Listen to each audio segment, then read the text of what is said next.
linge chim lovin say inge kalung sit na hin ngai jing hin ngai zo say inge chim lovin kalung sit na baby I love you kalung mon na baby I love you kakipana nang bầu na hi kalung mon na nang bầu na hi kakipana pe o ngai gelinge chim lovin say inge kalung sit na hin ngai jing hin ngai zo say inge chim lovin kalung sit na baby I love you kalung mon na baby I love you kakipana say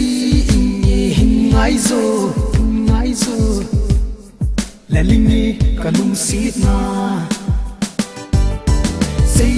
inge hin ngai zo la linge kalung sit na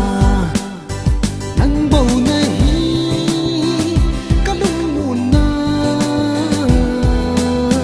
nang bầu na hi kakipana pin o ngai nu gelinge chim lovin say inge kalung sit na hin ngai jing hin ngai zo say inge chim lovin kalung sit na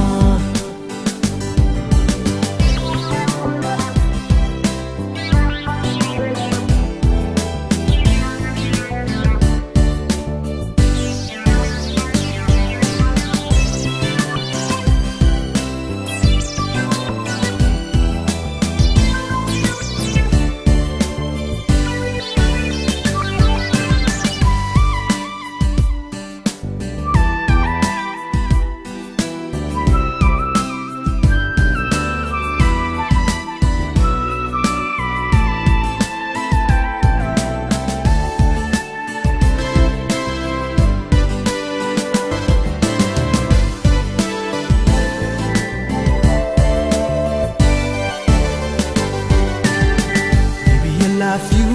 kalung mon na baby I love you kakipana baby I love you kalung mon na baby I love you kakipana baby I love you kalung mon na baby I love you kakipana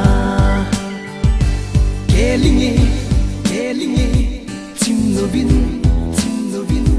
say inge kalung sit na hin ngai jing hin ngai zo say inge chim lovin kalung sit na